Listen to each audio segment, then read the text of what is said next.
Hello everyone, this is Unloved Angel. I'm bringing you guys a quick deck profile of what I consider to being a good Spectral Duke build. I've been testing out the deck since the end of Los Angeles qualifiers. I was able to get all the stuff for it there. I got all the Spectral Dukes, all the ride chain for it, and so ever since then I've been testing out the deck itself. The deck itself is pretty interesting. I can see the great differences between this deck and the Garmor and Ezo build, which was another popular build, and that's the one I had before. So I'm gonna run by you quickly what I consider to this being one of the good, why it's such a good deck. So let's get started. So as the starting vanguard, I have Dragonite Vortimer. Just this card in general is a really good card. I mean, he gets to search out either the grade 2 or the grade 3. So this card alone is a very good card. And if you don't hit off the ride chain, if you can't get the first card on top of this, he becomes a pioneer. So regardless of the fact, he's a really good card. Next, I have 4 draw triggers. The only reason why I run 4 draw triggers is because I was testing out before 5 draw triggers and then 6 draw triggers, but then I noticed that there was a lack of defense capabilities when it came to using draw triggers. I mean, sure, they were nice when I got them into the damage zone, but the real problem is if I draw into them into my drive check, okay, I have the draw trigger and then I have the extra unit I got. But more than likely, you'll have to -2 to reach the 10 guard that you would normally would with an extra critical or something. So that's the only reason why I run 4. And plus they're really good cards, so you get to draw into something really nicely. 6 criticals. 6 criticals because this deck is fairly aggressive. Well, very aggressive. And I don't really like to run these because when these get called off from the top of the deck, I wouldn't want to have 4 boosters. I'd rather have the 5 boosters, just because these guys can do fairly well against 10 grade vanguards. I mean 10k vanguards. So it's a fairly good card. So to make them guard to 20. So, and on top of that, these I wouldn't really want to use just for the sole purpose thing. I just rather use them for the critical and the guard. So yeah. Next, I run two stand triggers. The reason why I run 2 stand triggers is because critical triggers are best used when your opponent doesn't guard, and stand triggers are much more effective when they guard. Just because they want to put all the cards want to guard as much as possible. So when you drive check into one of these and you have a resting unit already, you get to stand up that unit and swing again, so it's a really good card. So yeah, your opponent will never be expecting it. Your opponent thinks he's got you at a corner, but then you drive check or damage check into one of these, and the game keeps going. So a really nice card. For grade 1s, I run the Scout of Darkness Vortimer. He's the first part of the ride chain. When I ride on top of the grade 0, I get to search out the grade 2 or the grade 3, which is very useful, and 75% of the time there will be one of those 2 cards. So on one hand, you're not you're plussing off every time you do that, and on top of that, you're just completing 1 step into the ride chain. So yeah, a really good card. Next, I run 3 Gareth. The only reason why I'm running 3 Gareth is because I already consider the Vortimers the first to be a good booster, and this is also a great booster as well. Don't get me wrong. The only reason why I run this guy at 3 is because I have other grade 1s that are fairly useful in the game. And Gareth overall, he can swing for magic numbers, especially with a gigantic destroyer on the back. So yeah, run 3 of them. I might be bumping this up to 4. I'm not so sure. Next is 1 dindrane. The only reason why I don't run dindrane is because she's a fairly good card when she's called up from the deck and placed on the vanguard. and you get to draw one card, so you're always plussing with her. And on top of that, behind a 10k or just behind a 10k in general, the 10k can already swing for magic numbers, so it's a good card.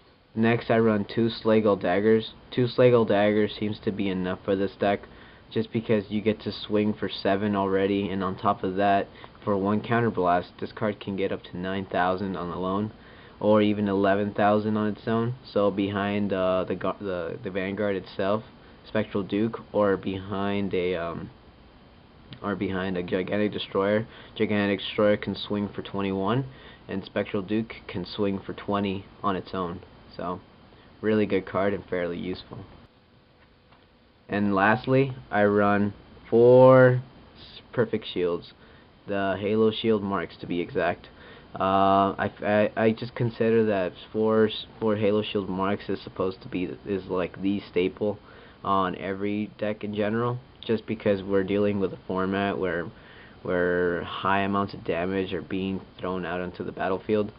A lot of Vanguards are swinging for over 20, so having a Halo Shield and having the chances of drawing into one late game is a fairly reasonable enough reason to do so. And especially since this deck gets called from the top of the deck, you would want to have the biggest chance of having more Halo Shields in your deck, and in case if one gets called out into the field. So 4 Halo Shield marks seems to be doing okay for me. Next, I have 2 Sacred Beasts in the Mean Lions. This card is very, very good. It does a lot of guarding in this deck. It can guard for 10k, so special interceptors are okay by me. I run 3 beaumains. 3 beaumains seems to be the okay amount in my deck, in my opinion. Just because you're not dealing with the Garmor build, the Ezel build, since you would superior ride into these, so you would draw into these a lot more. I just figured that this deck runs a lot better units and needs more room to have for the Vortimers. So that's the only reason why I run 3. And yeah, enough said. It's a 10k vanilla. It's a really good card. Next, I run 2 Player of the Holy Bow viviannes. This deck is a very good card for this deck, just because you get to swing and you are able to call off one unit from the top of the deck and onto the battlefield. So using this ability puts in a lot of pressure to your opponent, since in this format a lot of players tend to conserve their hand and try to let attacks go. But the thing is, if you let the attacks go with this card, I'm plussing off every time. So I've had opportunities where I call out a grade 3 out of nowhere and I swing again for another 10 or 12, especially if I have Gigantic Destroyer out. So really good card, puts it on a lot of pressure. Last part of the ride chain, which is the Black Dragonite Vortimer. This is a really good card, especially since it's a 9 beater, and on top of that it can become a potential 10 beater if you have the other part of the ride chain inside it.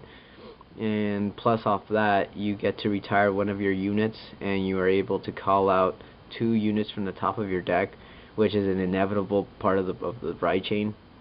So with this other ability, you are able to call out units from the top of the deck, conserving your hand size and having potential attackers onto the field or boosters. On top of that, you're just preparing for the top part of the ride chain, which I will follow into in a few seconds. So yeah. For the grade 3 lineup, I run 2 Gigantic Destroyers.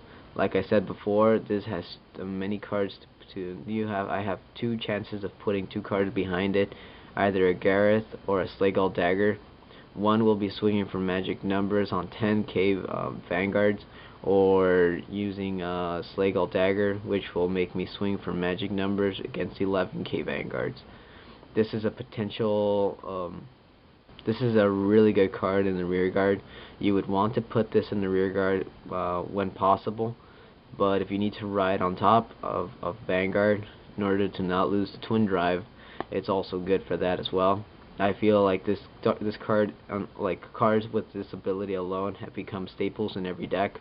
So having 2 of these can be very beneficial in swinging for high amounts of damages. Play 3 Garmors. 3 Garmors is said by many people to be the heart and soul of all Gold Paladin decks, just because it really brings out the best qualities of Gold Paladin.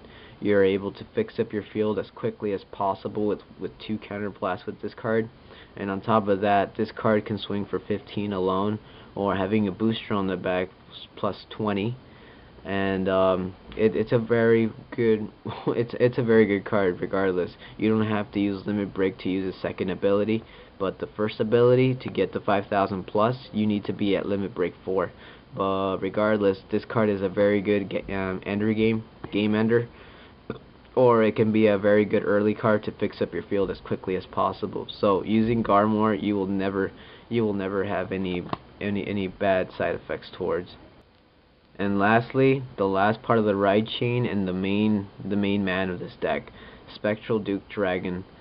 Spectral Duke Dragon has the same abilities as Scout of Darkness as Black Dragon Knight Vortimer, in that he gets the plus 10, the plus 1,000 on top, making him in a potential 11 beater.